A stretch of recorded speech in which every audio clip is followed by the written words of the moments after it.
Hi and welcome to the next lecture in the course Evolutionary Dynamics, and today we will continue our discussion on where we had left off last time, discussion of modeling reproduction processes in a growing bacterial population. So, where we had stopped last time was we had derived the equation which we called the logistic equation, which took into account the constraints which are imposed by an environment in resources being limited and hence constraining the populations up to which bacteria can grow. And just to recap, the equation that we had derived, which is called the logistic equation, can be written as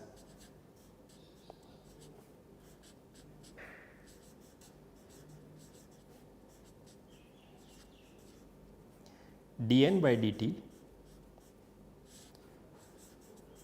where n is the number of bacteria, is equal to R times n, where R is the rate of the growth when bacteria are grown in an environment where there are no constraints, times the factor which we had introduced to capture the fact that resources become constrained is 1 minus n by k. And k is a variable which we called the carrying capacity of the environment and is solely dependent on the makeup of the environment, and it represents what is the maximum number of individuals that the environment can support, taking into account the constraints that come into being because of resources being limited in that environment.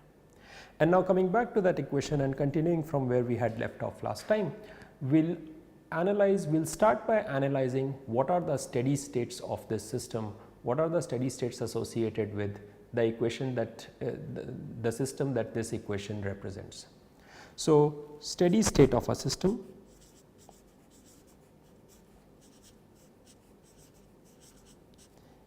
will be that value of n where dN by dt is equal to 0, which means n is no longer changing with time, which implies n is a constant.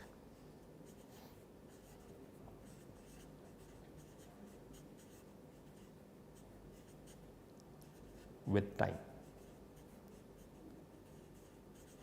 And to analyze what are the values of n at which this equation, our logistic equation, gives dN by dt equal to 0, we simply equate dN by dt equal to this expression equal to 0.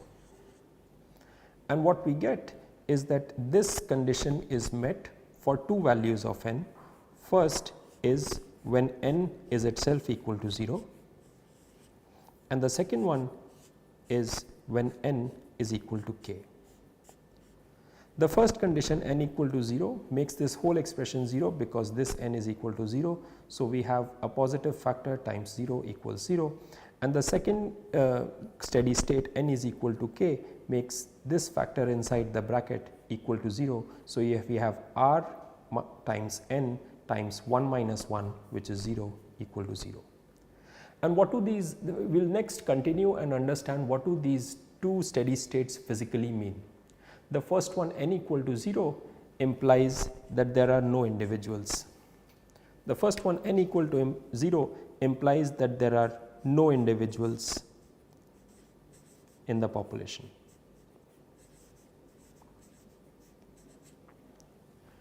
Now, if you think about it, this is a steady state, which means dN by dt is equal to 0 and n does not change with time.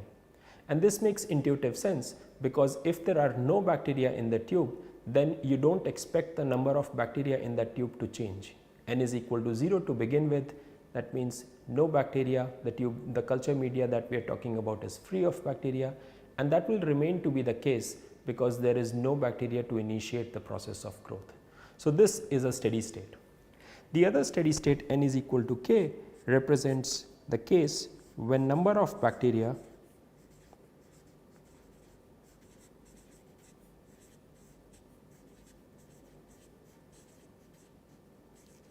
equals the carrying capacity of the environment.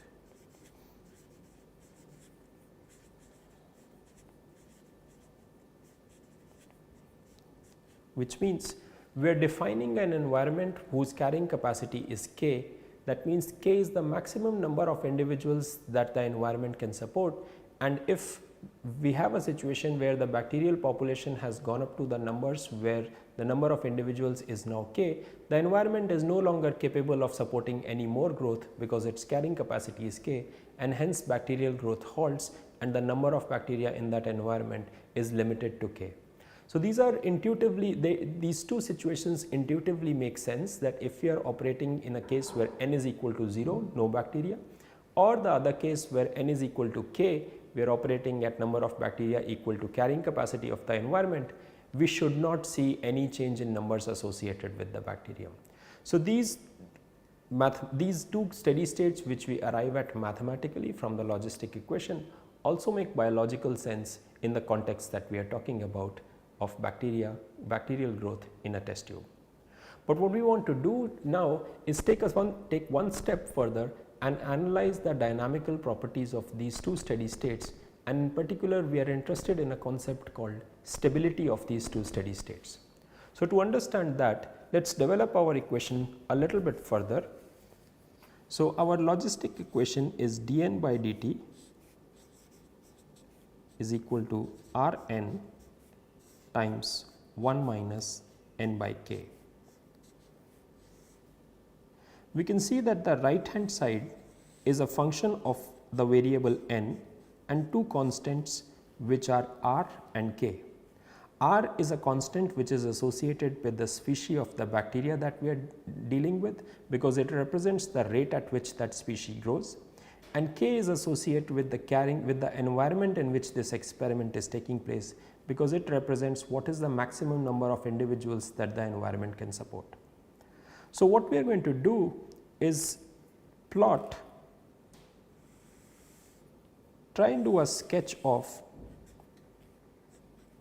what happens to the quantity dN by dt, in other words Fn, as we change n. That is the graph that we are going to try and plot, and we will see what sort of insights does this graph give us. So, what do we know about this?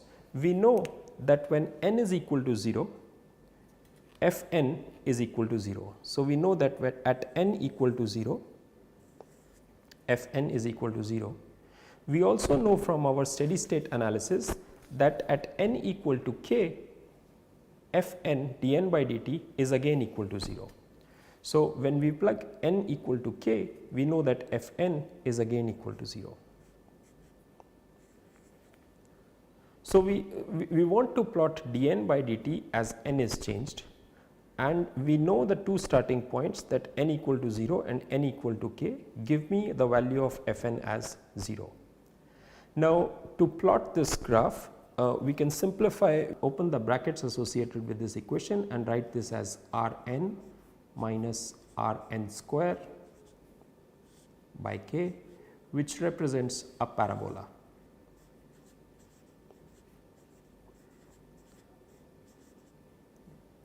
Because of the system that I am trying to model, I know that this biological setup has only makes sense only if r is greater than 0, which is the growth rate, because negative growth rate would not make any sense, and k, which has to be equal to 0. The carrying capacity of the environment also has to be greater than 0. Negative carrying capacity again does not make any biological sense in the context that we are defining this equation. So, for positive values of r and positive values of k, this is a parabola, and I leave it to you as an exercise to check that this is a parabola which opens downwards. In particular, for any value, any positive value of r and k, if I were to plot this curve, I would get this curve looking something like this. Right? This is a parabolic curve which opens downwards. Now, what this graph tells me is that the values of dN by dt are more than 0 between 0 and k.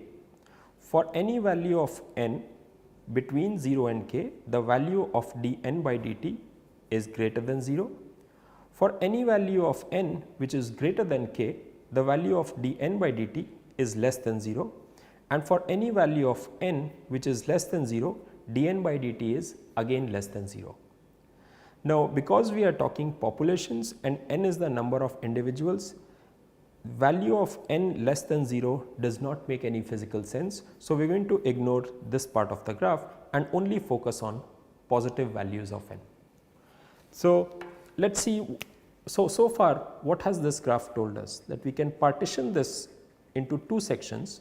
One is where n is between 0 and k, and in this region dn by dt takes on a value which is greater than 0, because this graph dn by dt is above the horizontal line which represents y equal to 0 at all values between 0 and k. And the other section that has been divided here is for all values of n which are greater than k, which represent the scenario that dn by dt is less than 0.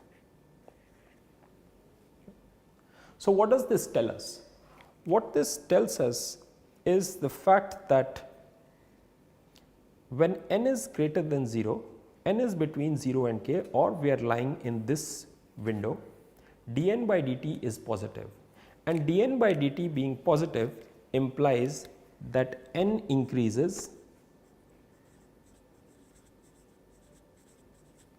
as time increases.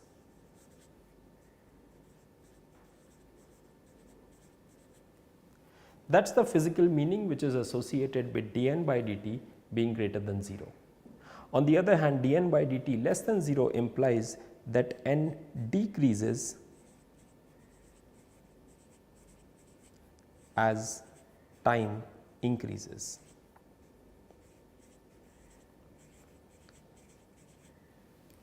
So, again let us redraw this and see what these two facts tell us.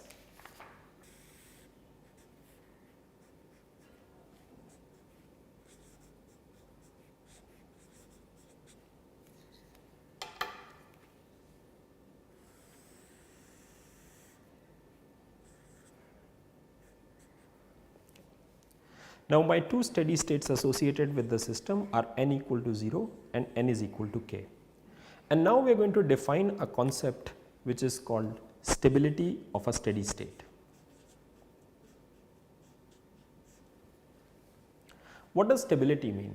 By stability we mean that if we have a dynamical system which is operating at a particular steady state, in this case we have two steady states, n is equal to 0 and n is equal to k, and these values represent the number of individuals at that particular steady state. N equal to 0 represents that there is no bacteria, n is equal to k represents that the number of bacteria is equal to the carrying capacity of the environment.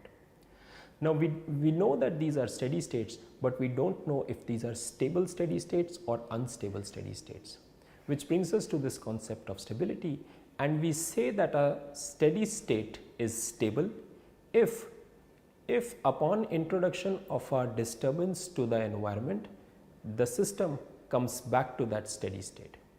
If on the other hand, if we apply a disturbance to the environment and the system runs away from that steady state is said to be an unstable steady state. On the other hand, on application of disturbance, if the system comes back to that steady state, that is called a stable steady state. So, we want to comment on the stability of these two steady states that we have in our system. So, how do we look at that? The way we look at that is let us first look at the first steady state, which is n equals to 0. In this case, we want to comment on the stability. So, we apply a disturbance, which means we are operating at a situation where there are no bacteria. We are operating at n equal to 0, and we know that at n equal to 0 dn by dt is also equal to 0. Now, if we apply a disturbance and add one bacteria to the system, that means we move from n equal to 0 to n equal to 1. What we are interested in is, from n equal to 1, does the system come back to n equal to 0 or move away from n equal to 0? If it comes back to n equal to 0, that means our steady state that we are interested in talking about here is stable, and if it moves away from n equal to 0, that means this is an unstable steady state. So, how do we comment on that? All we have to do at this point is introduce this disturbance. So, from n equal to 0, we have introduced the disturbance, and just look at the sign of dN by dt, whether dN by dt at this point is positive or negative. In this case, at n equal to 1, dN by dt is positive. And dN by dt is positive means that as t increases, n also increases, which means as I go forward in time, as t increases, n also increases because dN by dt is positive, and hence my population moves towards the right. So, what this implies is that on introduction of a disturbance at n equal to 1, the population of this bacterial species that we are looking at runs away from the steady state that we are talking about. In terms of stability, what that means that the steady state associated with the value of n equal to 0 is unstable, because if we move from n equal to 0 to n equal to 1, the tendency of the bacterial population is to continuously increase from there and move away from the steady state associated that we were talking about, which is n equal to 0. Hence, n equal to 0 represents an unstable steady state of the system. This biologically makes a lot of sense, because if we have a tube which does not have any bacteria, it will continue to remain at n equal to 0 for as long as there is no contamination. But as soon as you have one bacteria introduced into the tube, that bacteria is going to divide, and further the numbers are going to increase, and the population numbers, the variable n, is going to move away from n equal to 0 at a very rapid pace.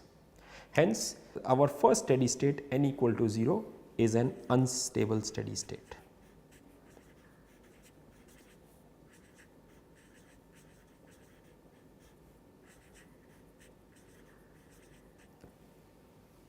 What about the second one? So, let us look at the second steady state, which is n equal to k. Now, n equal to k, we can introduce our disturbance in either of the two directions. We could introduce a deviation by adding an individual or subtracting an individual. Let us first subtract an individual and see where the system takes us. So, from n equal to k, we apply a disturbance where n is equal to k minus 1. Again, we are interested in tracking the movement of the system upon introduction of this disturbance, and all we have to do to understand that is look at the sign associated with the variable dN by dt at this particular value. So, at n equal to k minus 1, the sign of dN by dt is again positive. dN by dt, it can be clearly seen from this graph, is a positive quantity. So, at this value dN by dt is greater than 0. And again, what that means, what dN by dt greater than 0 means is that as t increases, n also increases. With increasing time, the variable n, the number of bacteria in the species, increases, and hence the graph will move towards the right. So, dN by dt greater than 0, which means as t increases, n increases, and hence if we were to bring the system by introducing a disturbance to n equal to k minus 1, as time progresses, the system moves to the right. What that means is that upon introduction of a disturbance which brought the system to the left, we are again moving towards the original state of the system, n equal to k. So, this steady state is stable as far as the left hand side is concerned. What happens if the disturbance that was introduced to the system was on the other side? So, if we introduce a disturbance now where n is equal to k plus 1, again all we have to do is look at the sign associated with dN by dt, and in this case we can clearly see that at value n equal to k plus 1, dN by dt now has a negative sign. So, dN by dt has a negative sign, which means as time increases, n decreases. Now, what that means is if the disturbed state of the system is equal to n is equal to k plus 1, and now if I allow the time to move forward and I am monitoring the system, n will decrease, and hence the system will move towards lower n. So, this tells us about the complete story of the stability of this point. If we were to introduce a disturbance which was to the left of the steady state, the system moves towards the right, which is back towards the steady state we started with. Or if we introduced a disturbance which moved the system to the right of the steady state, the system now moves to the left, which is again towards the steady state that we started with. Hence, n equal to k, because irrespective of which disturbance we apply, the system wants to move back to n equal to k. This steady state n is equal to k is called a stable steady state.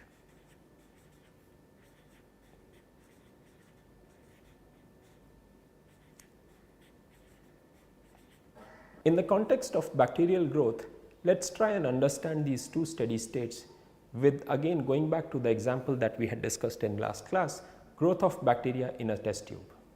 Imagine a test tube with liquid media in it, but no bacteria in it. That means we are operating at a steady state n equal to 0.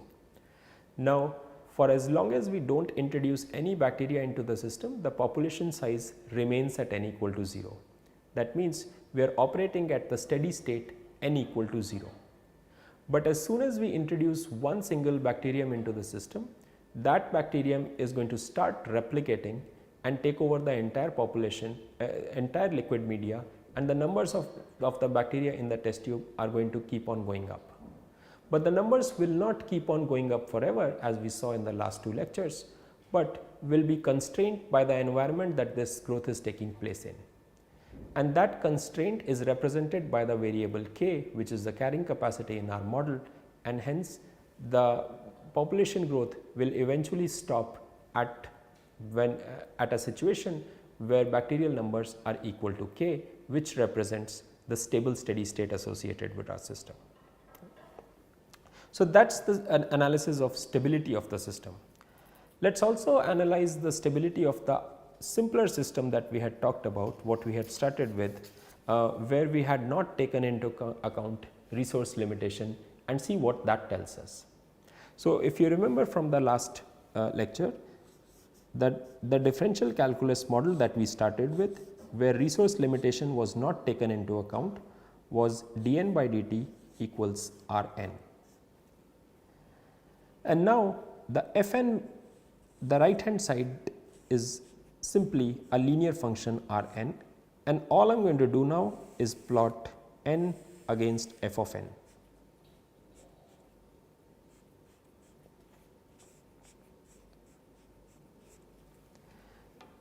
This is just a straight line at n equal to 0, Fn is equal to 0, and this increases linearly as n increases. So, this is Fn.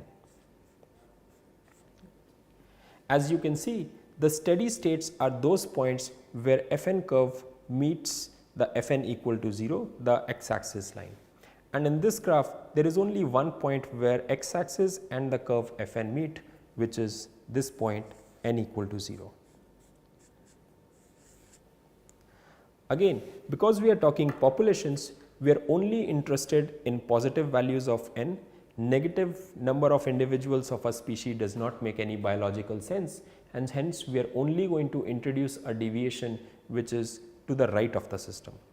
So, if we are operating at n equal to 0 and we introduce a disturbance such that n is equal to 1, we want to see whether the system wants to move back or move forward in time.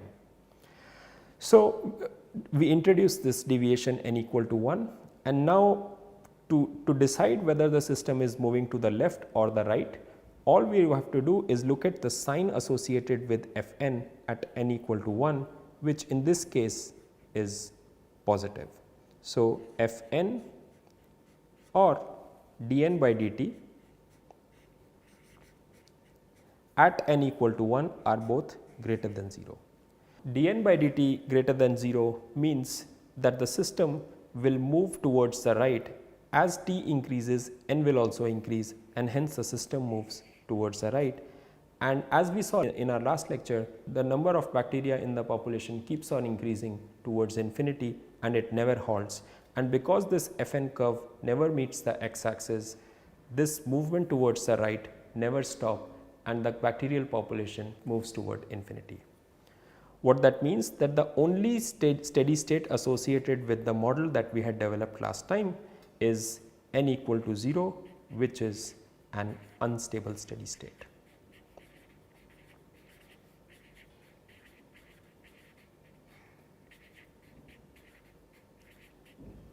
So, in this lecture, what we have talked about is the concept of stability of dynamical systems. Dynamical systems are often very complicated, and getting an analytical solutions for these differential equations is often not possible.